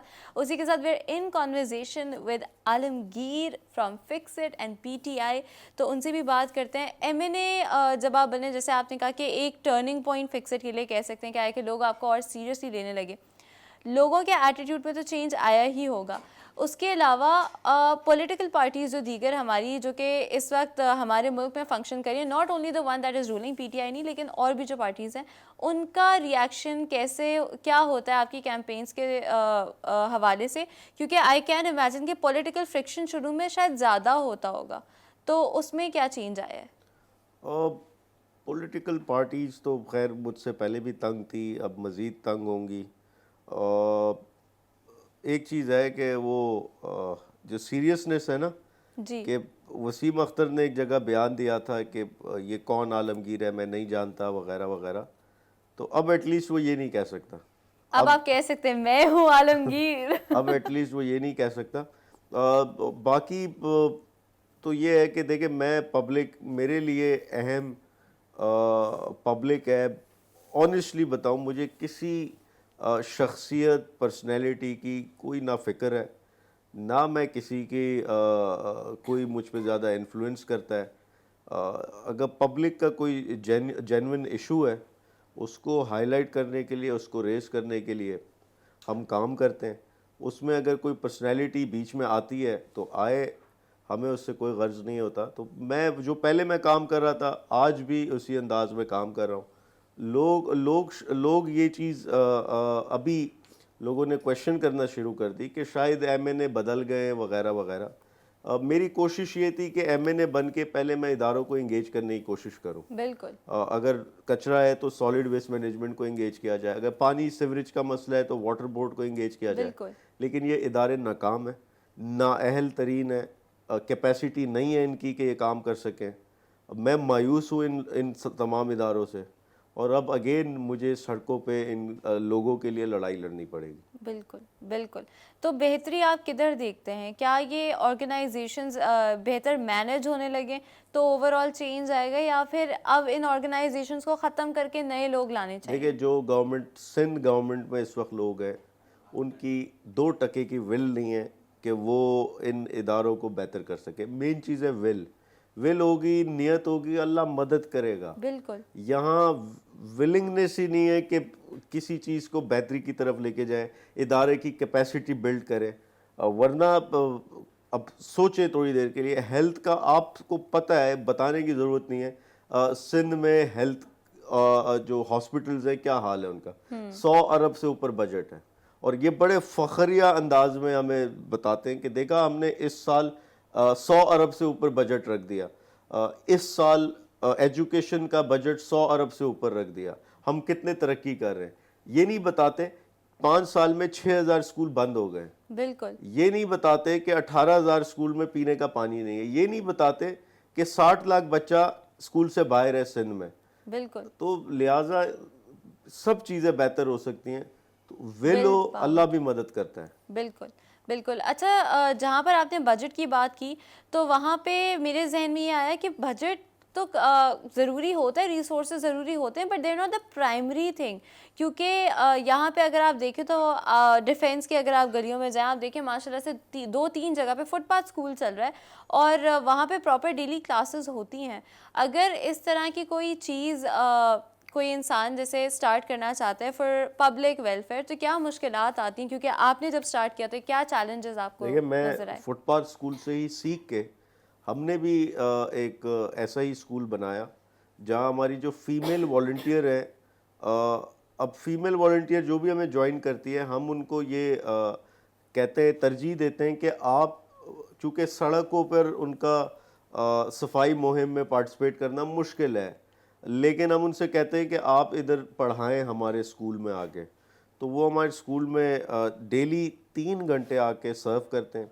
जो आसपास के कच्ची आबादी से बच्चे आते हैं, कोई 90 के करीब बच्चे हैं जिनको हम पढ़ा रहे हैं, जिसमें से अभी 11 बच्चों को फिक्सेड ने प्राइवेट स्कूल में एडमिशन दिलवाया माशाल्लाह। और उनके सारे एक्सपेंसेस फिक्सेड बेयर करिए। इस स्कूल में उनकी बेस बनाते हैं, उनको इस लायक बनाते हैं कि वो कॉम्पिटेंट हो उधर प्राइवेट स्कूल के लिए। बिल्कुल। तो कोई 10 से 15 ख़वातीन हैं जो आती हैं बग़ैर किसी फ़ायदे के, बग़ैर किसी मराद के, वो अपना इधर टाइम, उसमें हाउस वाइफ्स भी हैं, उसमें स्टूडेंट भी हैं, वो बेचारे आते हैं इधर पढ़ाते हैं बच्चों को। बिल्कुल बिल्कुल। उसी के साथ जी हमारे पास है एक कॉल, देखते हैं हमें शो पे किसने ज्वाइन किया। अस्सलाम वालेकुम। वालेकुम अस्सलाम। युसरा, खैरियत से हैं आप? बिल्कुल ठीक ठाक। कौन बात कर रहा है, कहाँ से? हुमैरा बात कर रही हूँ साहिवाल से। जी हुमैरा, कैसी हैं, क्या कहना चाहेंगी? जी मैं ठीक हूँ और आपका शो सुन रही हूँ, बहुत अच्छा लग रहा है युसरा। और ये जो आलमगीर भाई आए हुए हैं, ये बहुत अच्छा काम करते हैं। बिल्कुल। और बहुत नडर और बहादुर इंसान है। अल्लाह ताला इनको और तरक्की दे, परवरदिगार कामयाबियाँ दे। बहुत अच्छा, मतलब पूरे पाकिस्तान का मैं कहती हूँ ये नक्शा बदलने अल्लाह करे। बिल्कुल बिल्कुल, आमीन समामीन। अच्छा हुमैरा, मुझे बताएं कि टैरो कार्ड रीडिंग करवाना चाहेंगी, किस्मत का हाल जानना चाहेंगी, कुछ सवाल है जो उनसा से पूछना चाहेंगी? युसरा, मैं अपनी हेल्थ के एक तो बारे में मालूम करना चाहूँगी और ये ज़रूर बताइएगा मेरा 2019 कैसा रहेगा, ज़रा थोड़ा सा तफसील से बता दीजिएगा। तफसील से? ठीक है भाई, तफसील से बताइए हुमैरा। हुमैरा, हम आपको ऑन एयर बताते हैं, ज़रूर देखते रहे हमारा शो, ठीक है? Thank you for calling, take care, अल्लाह हाफिज़। भाई तफसील से पता करना उनको कि 2019 कैसा गुजरेगा, तो ये बताइएगा कि कितनी दावतें उन्होंने रखनी है, कितने खाने लोगों को खिलाने हैं और उनके बच्चे कैसे होंगे और सब कुछ बताएं। 2019 में उनके लिए क्या आ रहा है? पहले तो उन्होंने हेल्थ का क्वेश्चन किया है, तो हेल्थ में काफ़ी इश्यूज़ लग रहे हैं मुझे। ये काफ़ी पहले से पास से ये इश्यूज़ चल रहे हैं, ये इलाज भी करवा रही हैं, लेकिन इनका इशू जो है प्रॉब्लम सॉल्व नहीं हो रही। अच्छा, आगे स्टेबिलिटी आएगी, क्वीन ऑफ कप्स है, इनको ख़ुद एफर्ट करनी पड़ेगी। और उसके बाद जो है, ये शॉर्टली मैंने हेल्थ का बताया है और अब डिटेल में आपको 2019 के बारे में बताना है। बिल्कुल जी। अच्छा, इनके फैमिली इश्यूज़ मुझे लग रहे हैं कि ये बहुत ज़्यादा परेशान है, या तो बच्चों के बारे में या अपने शौहर के बारे में। इमोशनल चॉइसेस का आया है ये, और ओवर थिंकिंग भी बहुत ज़्यादा करती हैं। इनको थोड़ा सा ओवर थिंकिंग नहीं करनी चाहिए, अपने इश्यूज़ को जो है वो अल्लाह पे भी छोड़ देना चाहिए। बिल्कुल। और आगे जो है इनका 2019 जो है इंशाल्लाह बहुत अच्छा गुजरेगा, स्टेबल गुजरेगा। और इनके जो अच्छा कुछ कोई नया काम भी ये स्टार्ट करेंगी। अच्छा जी, न्यू आइडिया मतलब तो ये अभी नया इनके- काम इनको करना चाहिए नहीं करना चाहिए अभी हुमैरा इनको को? स्टार्ट में बड़ा टफ लगेगा वो काम, न्यू डायरेक्शन और एस ऑफ सोर्ड है, उनके माइंड में थोड़े कॉन्फ्लिक्ट्स भी हैं कि ये काम करें या नहीं करें। तो मुझे ऐसा लग रहा है कि इनको इस काम में हाथ डाल देना चाहिए, काम स्टार्ट कर देना चाहिए। बिल्कुल हुमैरा, आपको डिटेल में बता दिया कि आपका 2019 कैसा गुजरेगा। उम्मीद है कि आपको मदद हुई होगी हमारी उनसा की जो है वो रीडिंग से। उसी के साथ अच्छा, पाकिस्तान तहरीके इंसाफ की आप अगर जर्नी हमें बताएं, क्या आपका विज़न और इमरान खान का विज़न उस वक्त एक था? क्या ऐसा था जो आपको क्लिक किया था कि आप बस पीटीआई की तरफ चले गए?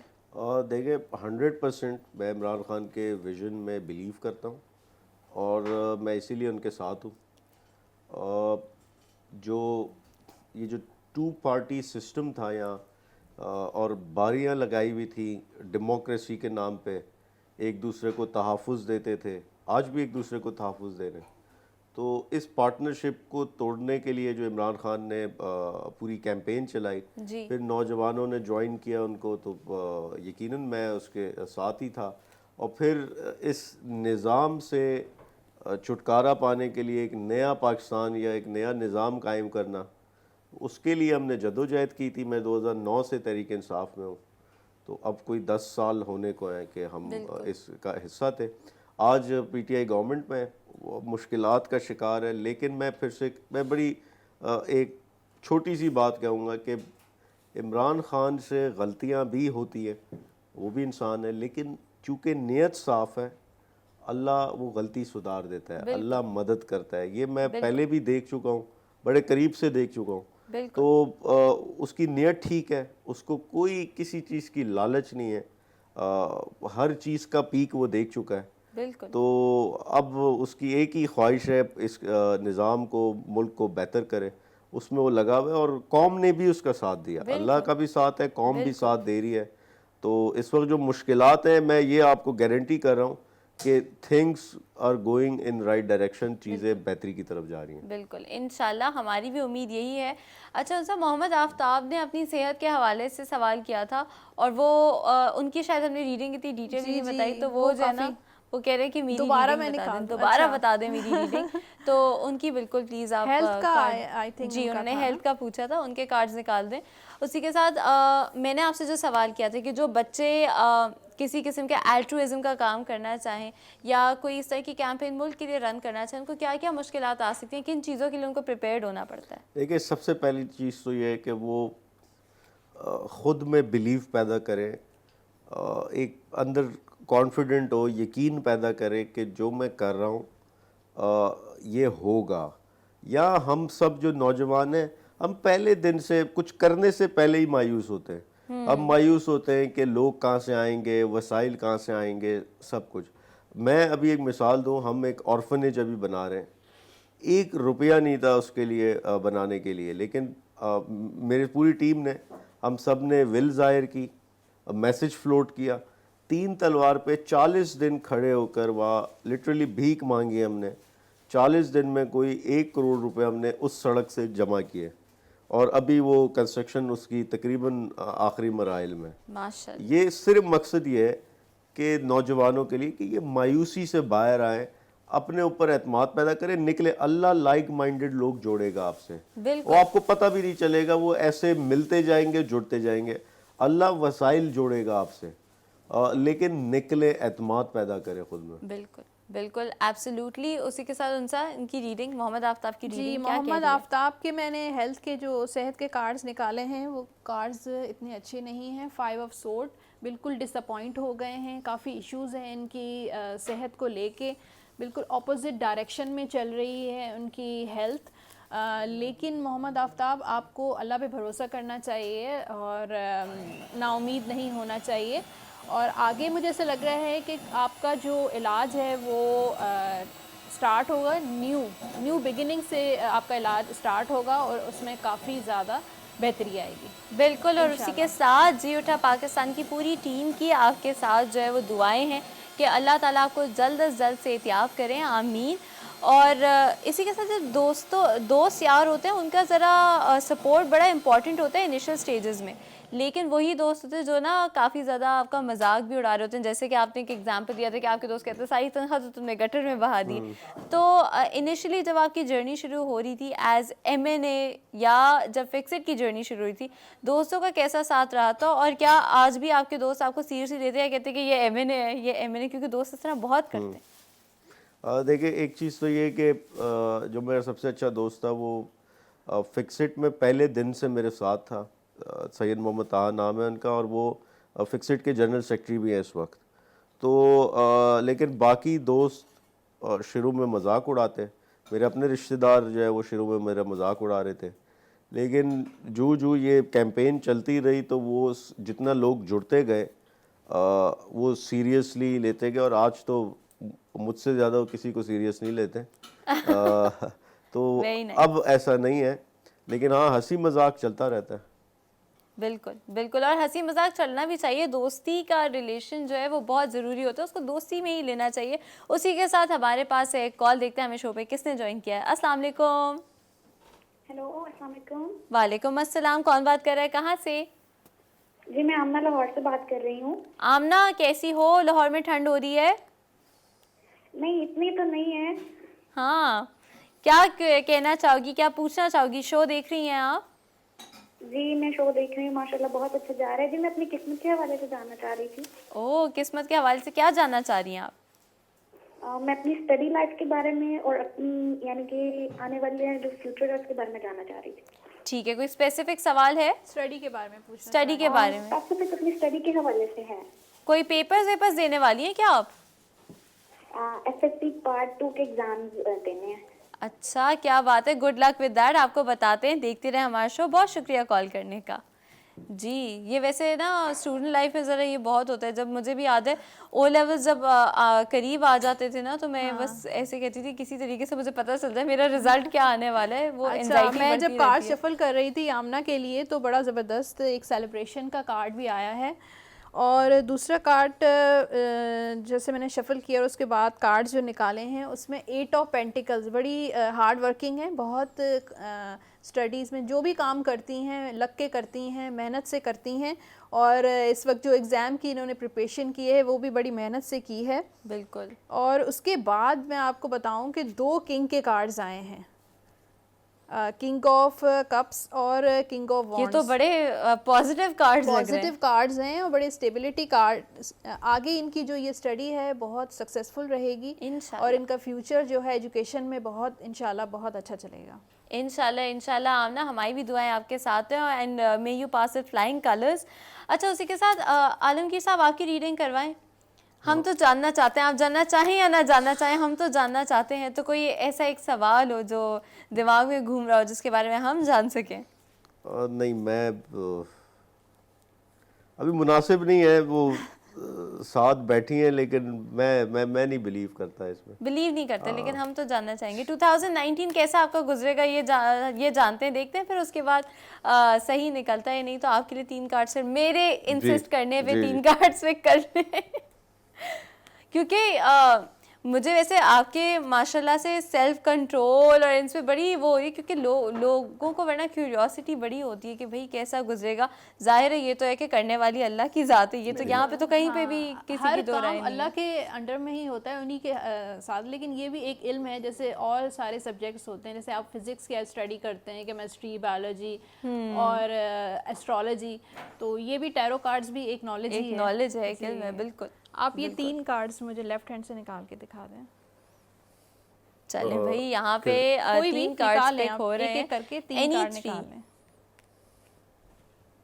चले, यहाँ पे कार्ड्स पिक हो रहे हैं, और उधर अगर देखें शाकरा की जो स्ट्रॉबेरी कप्स है वो बड़े ही अमेजिंग लग रहे हैं। शाकरा, ये आप किस चीज़ से इन पे वो कर रही हैं, गार्निश क्या कर रही हैं? हम स्ट्रॉबेरी से कर रहे हैं, और विपिंग क्रीम मैंने आपको बताया था हम विप कर रहे थे उस वक्त। क्रीम पिंक कलर हमने यूज़ किया, उसको विप कर लिया है।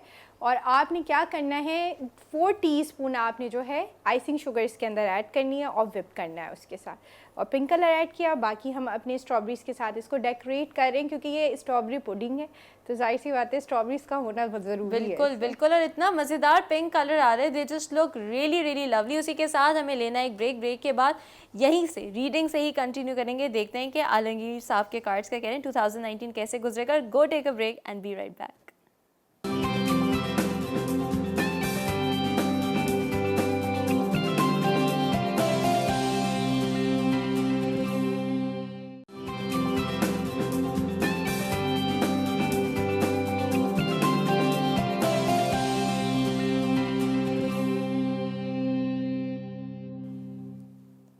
Welcome back. आप लोग देख रहे हैं जी उठा पाकिस्तान। अगर आप कॉल करना चाहते हैं, शो का हिस्सा बनना चाहते हैं तो ज़रूर कीजिए। सारे नंबर्स हमारी स्क्रीन पे डिस्प्ले हो रहे हैं and we waiting for your calls.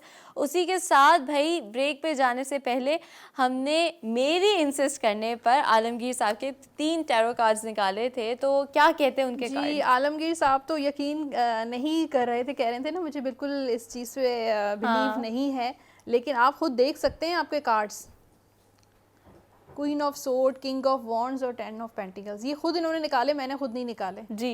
ये आप देख सकती हैं। तो पास्ट में इन्होंने बहुत स्ट्रगल की है और बड़ा टफ टाइम भी मिला है इनको, और लेकिन इनमें जो क्वालिटीज़ हैं वो लीडरशिप क्वालिटीज़ हैं। अपने काम को लेके बहुत एम्बिशियस हैं और बड़े जुनून की हद तक जो है काम को लेकर चलते हैं। और आगे जो कार्ड आया बड़ा बहुत ज़्यादा स्ट्रॉन्ग और सक्सेस का कार्ड है 10 ऑफ पेंटिकल्स। ये अपनी लाइफ में भी, अपने करियर में भी, हर जगह इनको अल्लाह की तरफ से सक्सेस मिलेगी इंशाल्लाह। अच्छा, जो इतना ज़्यादा आप जैसे आपके कार्ड्स भी ये बता रहे हैं, इतने ज़्यादा एम्बिशियस, इतने ज़्यादा अपने काम से लगाव रखने वाले हैं, फैमिली लाइफ किस तरीके से कॉम्प्रोमाइज़ हो रही होती है और फिर कैसे आप बैलेंस आउट करते हैं? फैमिली लाइफ तो यकीनन बहुत हद तक कॉम्प्रोमाइज़ होती है, क्योंकि मैं जिस टाइम मैं उठता हूँ तो वो सो रहे होते हैं, और जिस टाइम मैं आता हूँ तब भी वो सो रहे होते हैं। बिल्कुल।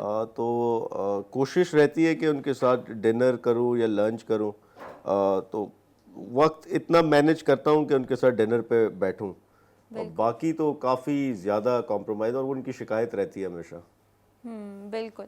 अच्छा, ऐसा कोई दिन जब आप बहुत ज़्यादा थक गए हो और बस दिल चाह रहा हो कि बस में आप रेस्ट करो, तो कैसे अनवाइंड करते हैं? क्या ऐसी एक्टिविटीज़ होती हैं जो आप करना पसंद? मैं रात को दोस्तों के पास जाता हूँ 12 बजे के बाद, और 12 से 2 तक जो है वो दोस्तों का टाइम होता है। उसमें हम मूवीज़ वगैरह या कुछ भी ऐसी गपशप या मूवीज़ वगैरह देखते हैं। बिल्कुल सही। और वेकेशन पे जाने का मौका कब मिलता है? ज़्यादा मिलता है या नहीं मिलता? वेकेशन पे लास्ट में गया था अगस्त में, तो मिल जाता है। अब तो खैर अब तो मुश्किल है, क्योंकि मंथ में एक बार ये सेशन होता है नेशनल असेंबली का, तो अब थोड़ा मुश्किल है, लेकिन पहले तो मैं जाता था। तो कहाँ किस किस्म का ट्रैवल आपको पसंद है? जैसे कुछ लोगों को एडवेंचर ट्रैवल पसंद है, कुछ लोगों को हिस्टोरिकल साइट्स वगैरह देखना पसंद है। आपका फिर पर्सनल फेवरेट क्या है? Historical sites. तो किधर आपने लास्ट विजिट किया? खैर मैं हिस्टोरिकल साइट पे तो कम ही गया हूँ, ये मैं अपनी पसंद बता रहा था आपको। हाँ जी। मैं लास्ट तो खैर सिंगापुर गया था वैसे ही घूमने फिरने, लेकिन वैसे मेरी ख्वाहिश है कि मैं टर्की जाऊँ। वहाँ हमारी काफ़ी जो है। इजिप्ट जाने का शौक नहीं है फिर? क्योंकि मुझे भी हिस्टोरिकल साइट्स का बड़ा है, तो मुझे बस होता है मुझे किसी दिन इजिप्ट जाके ना पिरामिड्स देखने हैं, तो ऐसा कुछ। इजिप्ट भी है, लेकिन टर्की में ये है कि वहाँ हमारी इस्लामिक हिस्ट्री बड़ी रिच हिस्ट्री है वहाँ पे, तो उसका शौक है। फिर मैं अभी जो उम्रे पे गया था, तो वहाँ काफ़ी ऐसी अपनी जो इस्लामिक हिस्ट्री है वो बड़ी ज़बरदस्त जो है उधर हमने एक्सप्लोर की। वो वहीं के लोकल्स थे उनके साथ, तो हिस्टोरिकल साइट्स का है दिलचस्पी। बिल्कुल। अच्छा, रोज़ आप अपने आप को कैसे मोटिवेट करते हैं for a new day? Because आपका अब जिस तरह मेरा अगर काम है तो वो ये है कि मेरा रोज़ कोई ज़्यादा डिफरेंट चैलेंजेस नहीं होंगे, सिमिलर चैलेंजेस होंगे, लेकिन आप कितने डिफरेंट केसेस को डील करते हैं, तो हर दिन एक नया चैलेंज होता है, हर दिन उसकी मुश्किलात भी अलग होती हैं, लोगों से जिस तरह आप डील करें वो भी अलग होता है। मोटिवेशन कैसे बरकरार रखें? देखिए, सिर्फ ये एहसास पैदा करना कि अल्लाह ने जो मुझे दिया है या जो लोगों को मुझसे जोड़ा, लोगों की उम्मीद जोड़ी, तो अब उसको पे ऑफ करना है। अल्लाह के यहाँ जो अल्लाह ने मुझे मकाम दिया उसकी ज़िम्मेदारी का एहसास करना है। तो यही कोशिश रहती है कि अल्लाह ने इस गरीब शख्स को या इस मजबूर शख्स को मेरे पास भेजा है। ये कहीं किसी और के पास भी जा सकता था, इतनी दुनिया में अगर ये मेरे पास आया है तो ये अल्लाह ने भेजा है और अल्लाह की रज़ा के लिए इसको मैं अपनी कोशिश करूँ इसके लिए। कामयाबी या सक्सेस ये नहीं पता मुझे कि होती है नहीं होती, लेकिन मेरा काम है एफर्ट करना, वो हम करते हैं। और फिक्सिट पे अगर हम आगे बात करें कि पाइपलाइन में क्या प्रोजेक्ट्स चल रहे हैं जिनको हम आगे जाके देखेंगे, जिन पे आपकी वर्किंग चल रही हो, तो वो क्या चीज़ें हैं? एक तो मैंने अर्ज़ किया ऑर्फनेज का कि हम 180 बच्चों का यतीम घर बना रहे हैं फिक्सिट फैमिली होम के नाम से।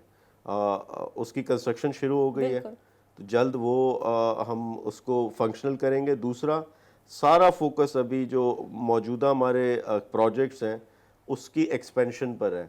हम अपने रिसोर्सेज बढ़ाना चाहते हैं, हम अपने ऑफिसेज जगह जगह बनाना चाहते हैं, तो उसके लिए अभी फंड रेजिंग हम शुरू करेंगे और ताकि हम अपने वसाइल बढ़ा सकें। बिल्कुल। और वसाइल जो बढ़ाने के लिए कोई लोगों को आपने क्या कुछ अप्रोच किया है? क्योंकि अब तो ज़ाहिरा आपकी अगर पर्सनल रिलेशंस भी देखें लोगों के साथ ज़्यादा बढ़ गए, आपका काम भी ऐसे कि लोगों से मिलना जुलना ज़्यादा रहता है, तो इस तरह की कोई मीटिंग की है? अभी इस वक्त मैं फंसा हुआ हूँ अपने हल्के कॉन्स्टिट्यूंसी NA 243 में। मैं यहाँ थोड़े से मामलात स्टेबल कर लूँ, फिर मैं निकलूँगा फिक्सिट की एक्सपेंशन की तरफ। यहाँ लोगों की उम्मीदें बहुत ज़्यादा हैं फिक्सिट की वजह से मुझसे। वो मुझसे मेयर का काम भी लेना चाहते हैं, वो मिनिस्टर का भी लेना चाहते हैं, वो काउंसलर का भी लेना चाहते हैं, MNA का भी लेना चाहते हैं। तो उसके लिए अब जहाँ तक इख्तियार है मेरे पास मैं कर रहा हूँ। इख्तियार नहीं होगा मैं लड़ूंगा और जल्द आपको नज़र आएगा मेरी लड़ाई उन लोगों के लिए। बिल्कुल, इंशाल्लाह ऐसा ही होगा। And we have a call, देखते हैं कौन है जिसने हमें कॉल किया। अस्सलाम वालेकुम। वालेकुम सलाम, अबरार बात कर रहा हूँ। जी वकार साहब, क्या हाल है आपके, क्या कहना चाहेंगे? वकार नहीं, अबरार। अबरार, सॉरी जी, क्या कहना चाहेंगे अबरार साहब?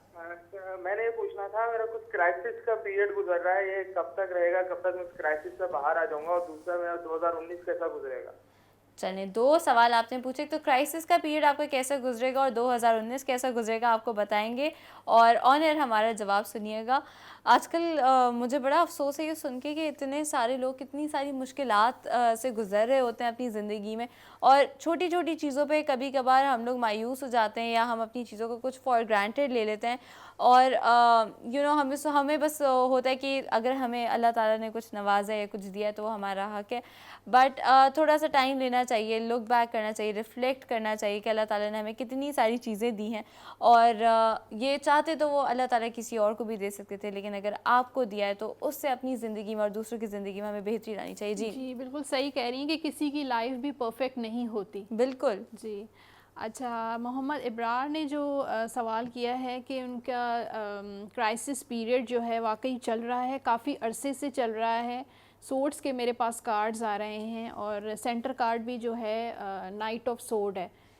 अच्छा, इशू जो हैं काफ़ी टाइम से चल रहे हैं, आगे तक भी मुझे नज़र आ रहे हैं, लेकिन इनकी लाइफ में चॉइसेस हैं, ऑप्शंस हैं, पता नहीं वो इस चीज़ को लाइट ले रहे हैं, नज़रसानी ज़्यादा कर नहीं रहे हैं। मेरे ख़्याल से इनको ज़्यादा जो है उस पर थोड़ा सा कंसंट्रेट करना चाहिए, और अपनी डायरेक्शन जो है कहीं ना कहीं से इंसान को स्टार्ट तो लेना होता है। तो चाहे वो आपको पसंद ना हो फिर भी आप अपना स्टार्ट लें और इंशाल्लाह आपको कामयाबी ज़रूर मिलेगी इंशाल्लाह। और उनका दूसरा सवाल ये था कि 2019 मेरा कैसा गुजरेगा, तो उस हवाले से अगर आप कुछ कार्ड्स निकाल दें और इनको बता दें। भाई 2019 तो मुझे लग रहा है 2018 वैसे जनरली पता है साल ऐसा था कि वो सब पे भारी था और काफ़ी मुश्किल हो गया था उसको गुजारना। हम लोग ख़ुद भी ये सोच रहे थे कि भाई ये ख़त्म क्यों नहीं हो रहा, 2018 ख़त्म क्यों नहीं हो रहा। शायद और भी बहुत सारे लोग इस तरह सोच रहे हो। जी इब्रार का जो 2019 है वही क्राइसिस वाला जो कार्ड आया है, पास से जो इनके चल रहे हैं काफ़ी डिसअपॉइंट हुए में, और इसमें ये भी इसमें सन गॉड भी होता है कि अल्लाह की मदद आपके साथ है, आप नाउमीद ना हो और स्टार के का जो कार्ड है वो भी यही शो करता है कि आप होप्स रखें, उम्मीद रखें, अल्लाह पे भरोसा रखें और फ्यूचर जो है 2019 इंशाल्लाह आपका अच्छा गुजरेगा। काफ़ी सारी नई चीज़ें आपके लाइफ में आएंगी। हो सकता है आपकी लाइफ में कोई फ़ीमेल भी आए और शादी का भी इम्कान है। बिल्कुल, thank you so much for that Unsa, और उम्मीद है कि आपने सुना होगा और आपको यकीनन इससे हेल्प होगी। अच्छा आलमगीर, मेरा सवाल आपसे ये है कि Imran Khan is a very charismatic personality, तो उनके साथ आपका रिएक्शन, इंटरेक्शन कैसा रहा है और कितना ज़्यादा वो आपके फिक्सड को कितना सपोर्ट करते हैं, और क्या जब उन्हें पता चलता है कि आप ऐसा काम करते हैं, क्या उनका क्या रिएक्शन था? मैं जब फर्स्ट टाइम ये सीएम हाउस का प्रोटेस्ट करके वहाँ उनसे मिलने गया था बनी गाला, तो उन्होंने वहाँ जो भी लोग बैठे थे तो उन्होंने एक बात कही सबसे कि मैं हमेशा कहता था कि लीडर तस्वीरें खींच के या ये तकरीरें करके नहीं बनता, स्टैंड लेकर बनता है। जो स्टैंड लेगा वो आगे बढ़ेगा, और फिक्सिट इसकी मिसाल है। तो ये बात एक दो जगह उन्होंने कोट की फिक्सिट से रिलेटेड, और मुझे वो आलमगीर कहते ही नहीं, फिक्सिट के नाम से ही बुलाते पुकारते, तो खैर वो अप्रिशिएट करते हमेशा। और यकीनन मैं देखें एक चीज़, मैं किसी भी पर्सनैलिटी को फॉलो नहीं करता, मैं विज़न को फॉलो करता हूँ। इमरान खान का विज़न है, आइडियोलॉजी थी, है, उसी को मैं फॉलो करता हूँ और उसके साथ हूँ हमेशा। हर मुश्किल और अच्छे वक्त में, बुरे वक्त में हमेशा साथ है। बिल्कुल, इंशाल्लाह इंशाल्लाह। With that we have a call, देखते हैं हमें शो पे किसने ज्वाइन किया। अस्सलाम वालेकुम। अस्सलाम वालेकुम जी। जी, कौन बात कर रहा है, कहाँ से? जी मैं हसनैन बात कर रहा हूँ लाहौर से, और मैंने फर्स्ट टाइम किसी शो में कॉल की है।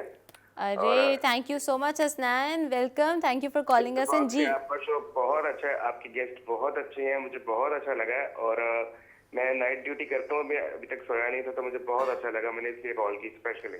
बहुत शुक्रिया आपका कॉल करने का, बहुत शुक्रिया। आप उनसा से कुछ पूछना चाहेंगे? जी जी बिल्कुल पूछना चाहूंगा। और उससे पहले मैं आलमगीर सबके बताना चाहूंगा कि ये बहुत अच्छा काम कर रहे हैं कराची में, जो कर रहे हैं बहुत ही अच्छा कर रहे हैं। I really appreciate. हम लोग तो सोशल मीडिया पे इनको देखते हैं, न्यूज पे देखते हैं, लेकिन मुझे बहुत खुशी होती है, बहुत अच्छा लगता है। बहुत शुक्रिया आपको। पता जल्द वैसे लाहौर में भी फिक्सिट एक्टिव होने वाली है। चले जी, बहुत अच्छी बात है। मैं खुद NWMC में जॉब करता हूँ। बिल्कुल, ये तो बहुत अच्छी बात है। बिल्कुल। अच्छा, आपका सवाल क्या है? जी मेरा सवाल मैम से ये है कि एक तो मैं पूछना चाह रहा हूँ कि मतलब मेरी जॉब के हवाले से कि मैंने एक दो जगह पे अप्लाई किया था, और अच्छी जॉब मेरी यानी कब तक हो जाएगी। और दूसरा ये कि मेरा जो है थोड़ा सा बीमार हूँ मैं, 1 साल से कमर का थोड़ा सा मसला चल रहा है, वो 2019 मेरा कैसा गुजरेगा? ठीक है जी, बिल्कुल आपको बताते हैं। Thank you so much Hasnain for calling us in. अच्छा जी, 2019 उनका बीमारी के, उनके बैक के इश्यूज़ के हवाले से कैसा गुजरेगा, और फिर जॉब के हवाले से जो बात है वो उसके हवाले से उनसा ने कार्ड्स निकालने हैं। तो उनसे सबसे पहले आप कौन से निकाल रही हैं? जी मैं इनकी जॉब से रिलेटेड सवाल पहला किया था उन्होंने। तो पहला जो कार्ड आया, चैरियट का कार्ड है, ये कार्ड ये बताता है कि आपकी लाइफ में बहुत स्ट्रगल है, बहुत अप्स एंड डाउन्स हैं। कुछ भी जो भी आपको चीज़ मिलती है वो इतनी आसानी से नहीं मिलती। आपने अप्लाई तो किया है, मुझे बिल्कुल नज़र आ रहा है कि एक जगह से आपकी एंडिंग हो रही है और दूसरी जगह से बिगिनिंग, मतलब आगे आपका 6 महीने के बाद आपकी न्यू बिगिनिंग नज़र आ रही है। ये एस ऑफ वॉन्ड्स है, न्यू बिगिनिंग और नई जॉब का कार्ड है। तो इंशाल्लाह आपकी जॉब तो हो जाएगी। बिल्कुल बिल्कुल। अच्छा उनसा क्योंकि टाइम बहुत कम रह गया है तो हम इनके 2019 का तो कार्ड नहीं बता सकते, लेकिन अगर ये आपको अप्रोच करना चाहें और डायरेक्टली पूछना चाहें तो कैसे करेंगे? मेरा फेसबुक पेज भी है और फेसबुक अकाउंट भी है। अकाउंट में आप प्लीज़ फ्रेंड रिक्वेस्ट इतनी ज़्यादा मत भेजा करें, मैं बहुत ज़्यादा परेशान हो जाती हूँ। इससे बेहतर है कि आप फेसबुक मेरे पेज को लाइक करें, शेयर करें, और मेरा इंस्टा पे भी अकाउंट है तो वहाँ पे सारे मेरे कांटेक्ट डिटेल्स हैं। तो वहाँ उनसा शाह के नाम से, Unsa Shah, tarot card reader Unsa Shah, वहाँ पे आप इनको कांटेक्ट कर सकते हैं। हसनैन तो प्लीज़ आप इनको कांटेक्ट करिएगा। प्रोग्राम का टाइम थोड़ा कम है। जाते जाते आलमगीर साहब एक अगर मैसेज आप हमारी यूथ को दे दें, हमारे लोगों को दे दें जो कि आपको भी मदद करे, उनको भी कुछ टेक बैक मैसेज मिले। बड़ा ही सिंपल, फिर से मैं कहूँ, खुद एतमादी पैदा करें अपने अंदर, और किसी से इम्प्रेस होने से पहले, किसी में मसीहा हीरो ढूंढने से पहले अपने अंदर तलाश करें, आप में एक मौजूद होगा। और निकलें, तनकीद करना, कंफर्ट जोन से बाहर निकलें। ये तनकीद तज्ज़िये बहुत हो गए, निकलें, ख़ुद कुछ करें। बिल्कुल, उसी के साथ thank you so much Alamgir साहब कि आपने हमारे लिए इतने अपने बिजी स्केड्यूल से टाइम निकाला और थोड़ा बहुत हमें आपको अप क्लोज एंड पर्सनल भी जानने को मिला, फिक्सिट के बारे में भी काफ़ी सारी चीज़ें जानने को मिली। And we wish you all the very best with the future invaders. और कहीं पे अगर आपको हमारी ज़रूरत हो तो आप हमें कभी भी कॉन्टैक्ट कर सकते हैं और हम भी फिक्सिट के साथ जो ना बिल्कुल आ जाएंगे, खड़े हो जाएंगे फाइट करने के लिए। So thank you so much for coming here. Unsa बहुत शुक्रिया आपका शो पर आने का और इसी तरह से जिससे आप लोगों को मदद करी होती है टैरो कार्ड रीडिंग के थ्रू आपकी लोगों को मदद करने का। Thank you very much for being here. आपका भी आपने बुलाया और हमेशा की तरह बहुत मज़ा आया आपके शो में। नहीं ऑलवेज ऑलवेज। उसी के साथ Shakra, thank you so much इतने मज़ेदार खाने बनाने का। मैं भी आते ही स्ट्रॉबेरी पुडिंग जो है ना आपकी वो ट्राई करने वाली हूँ। उम्मीद है कि आपको हमारा आज का शो पसंद आया होगा। आप हमें जी उठा पाकिस्तान के फेसबुक पेज पे भी ज्वाइन कर सकते हैं। अपनी कोई राय है तो हमारे साथ शेयर कर सकते हैं। वहाँ पे हमारी पूरी टीम जो है वो हर वक्त एक्टिव होती है और हम लोग पर्सनली आपके मैसेजेस और सब कुछ देख रहे होते हैं। विद दैट हमारे शो का टाइम हो गया है ख़त्म। कल एक नए एपिसोड के साथ आपके सामने आएंगे। It's wrap from us. Take care. अल्लाह हाफिज़।